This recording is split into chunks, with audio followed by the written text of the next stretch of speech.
Hello again. If anyone is watching, it seems like some people are watching certain videos, which is surprising. I really don't expect anyone to watch this. This just is for me, mostly. Um, Self-recording, documentation, all this stuff on everything I'm going through such a paranormal experience that I went through. And who knows, maybe it might be useful in the future for other people, for myself. I don't know. But it'll be good to just have all that information available for anyone who goes through a similar experience or for myself for some reason. But right now, it's very good for kind of like personal therapy in some way. But yeah, it's very good for that. Anyway, my day started off pretty uh, quite eventful, I guess. I had two vivid dreams. Oh, my first dream was very disturbed, very disturbed. Um, First I dreamt like it looked like it was at my parents' place, and then this huge family was there. They're all like really chubby people, really like overweight people, and they were like running around causing chaos, and they started like jumping on I think my car or somebody's car, and they were like destroying things.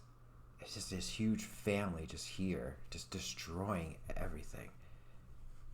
And then they said, "Okay, I'm gonna call the cops," and then they start to just run away, all chubby like, you know, getting all worried, and they all start running away.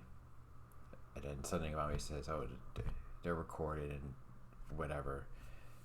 Uh, but yeah, they all start running away, and then the freaky part happened. I don't think that part was too important, but yeah, enjoy a bunch of chubby people destroying property. Yeah. The disturbing part was at my house near the curb, at my parents' place near the curb. There was a woman there, and I felt strongly attached to this woman. Very strongly attached to this woman, and she was like the size of my ex, and her voice was that of my recent ex. Yet she was like, her fashion sense was like my mother's, and at the same time, I sensed my ex-wife in her too, and I could not see her face. It was very strange, and she was like sitting at the curb. I could not see her face, her head down, and she has like a bag, and then she is picking up something, and she's collecting something, and then of course it feels like she has a really strong connection to me, and then I look at what she's collecting. It is the most haunted shit I've ever seen. Imagine fetuses like that are 3 months or lower, but they're alive. They have eyes, they have mouth, they're looking around, and a lot of their bodies in there, and it's kind of like just a really big head, and they're like alive and aware. They're not saying anything, but they're like, their eyes are there. And there's a few of them that look like as a fetus that's like maybe 3 months old, and a bunch of them that are like 1 month old or less, or I don't know, like 1 or 2 months old. I don't know. There's a bunch of them that are just really small like fetuses, and mostly it's just a big head. It's like a really big head, really small body. It's like, or not even a body. It's mostly just a head, but I could tell they're like fetuses. And then she's like just collecting them and like putting it in her purse or bag. I don't know what it was. And I felt like she talked to me, but it was like, I think it was my ex's voice. I don't remember what she said. Maybe it was like, just come here or something like that. But I just felt a strong connection to her. But I could not see her face. But her shape was like that of my ex. But she wore my mother's fashion. And then I sensed something of my ex-wife in her too. And then I think she said, like, I want to show you something. And then she showed me something really terrifying. She showed me these pantyhose that were ripped at the crotch area.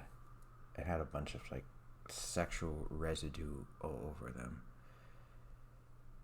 And that like immediately woke me up.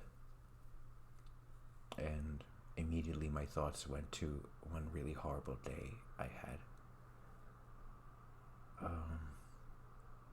So my wife, that was my girlfriend at the time, she was really fighting she was really getting it. Her addiction to alcohol was really, really bad. It's not focusing. It was really, really bad. And one night when I was like returning from work, I was doing electrical cable work in Manhattan, and I tried to contact her and nothing. And then I tried contacting her more, and I'm just getting a bunch of like incoherentness. Like, I don't know what's going on. And she was somewhere or something, and I was just trying to find her. But yeah, I returned home. There was a milk is just left out that she probably bought. I think I mentioned that we needed milk or something, and she went and got it, and then the milk was just left out. I didn't put it in the refrigerator or anything. And then I started to go in my car and start looking around and trying to call her and trying to find out where she is. All I heard was these words, Avon. And I'm just looking around. Eventually I find a building that is had Avon on it. And I found her on the grass at the building, just laying there. And the story is that she was raped. She was raped by I guess a black guy or something. I don't know. Or I don't even know how many, or it was two, I don't know. But it was just, she just remembered, yes, it was a black person. And it was such a rough night for me. I went to the police, went to the hospital, filed a report, all these things. It was one of the worst nights I had in my life.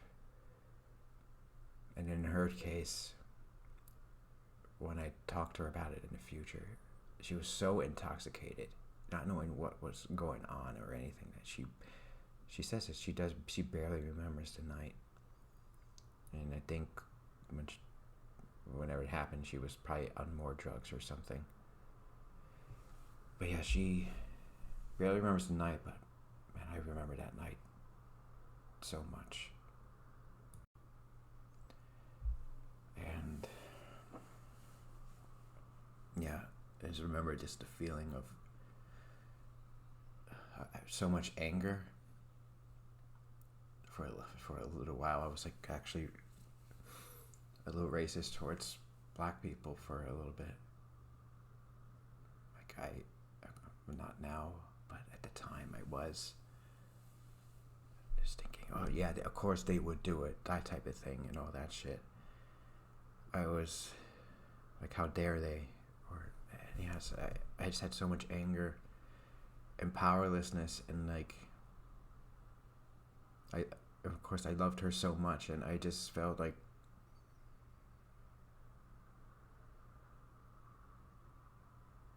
I just felt so like, I don't know, just powerless. Just like, I can't believe this happened.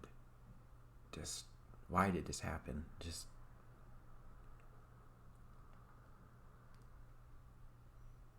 and it was like such a core wound for me for so long. This feeling of like my loved ones just having horrible things happen to them and just being completely powerless to it. It was so bad. And then even to her, I was like just so upset. I was even like, I even had anger towards her at the time, which just feels horrible to say, but like I was just trying to get some answer from her, something like what happened, and because she's just completely incoherent, not knowing what's going on, and I'm like, please tell me something, how did this happen, all this stuff, just like trying to like understand, and I was angry. It was like just trying to find a solution or something. And the end result is, yes, nothing was resolved. Like, they didn't find who did it or anything like that, and I don't know. It never got resolved or anything.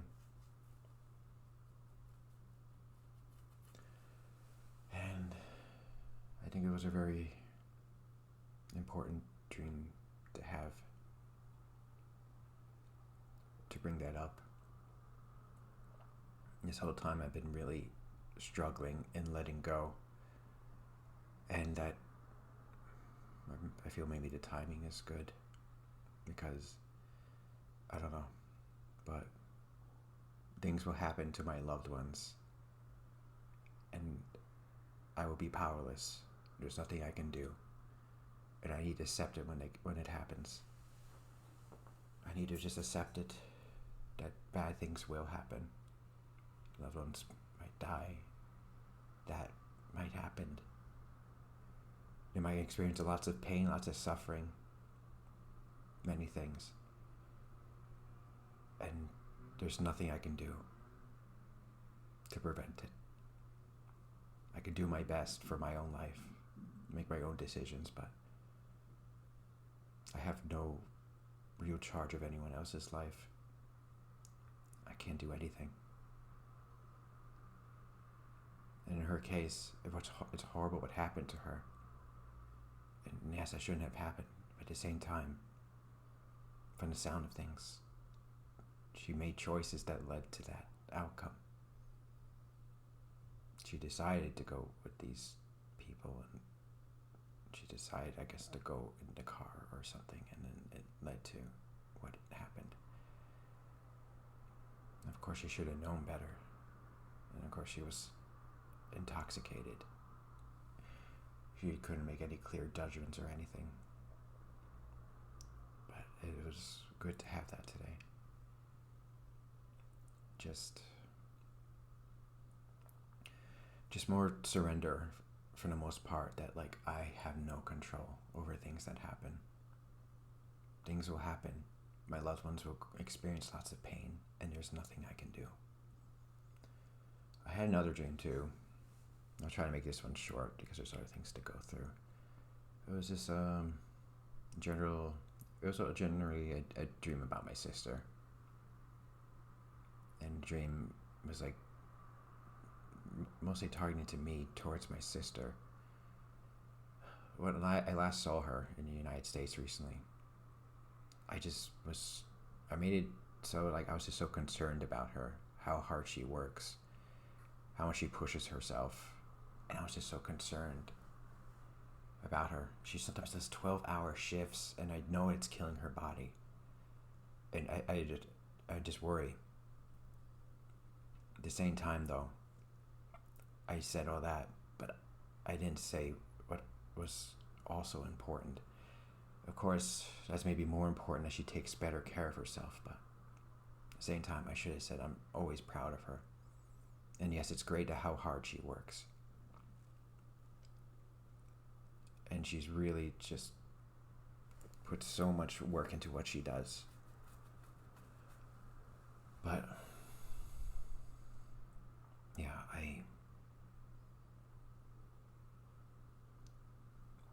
I should have said I'm just always proud of her. I sent her a message today. She hasn't responded, but she's read it. Just told her I'm proud of her. I love her, and I'm sorry for just wanting her to have a better life. But yeah, it's hard. You know, you love your family and all this, but you can't do anything. They're gonna do what they're gonna do. You can try to say something, but they're gonna do what they do. You don't get to say you're proud of them. That's what I did. I'm proud of her. She works very hard. I don't work too hard anymore. She does. And I'm proud of her for that. So yeah. And then in other news, today was quite a day on my walk. It was very interesting. I started to look at everybody, every stranger, and I started to see a bit of myself in everybody. Maybe an emotion, a time in my life, maybe a time in the future, but like a word sometimes just came up to me on a feeling from these people.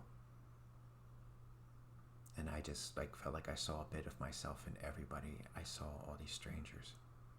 I was looking about this because during the spiritual awakening, you're supposed to have this huge compassion for everyone. I didn't really feel that. I mean, I felt it a bit, but not too strongly. And today, it's like, I get it. It's not.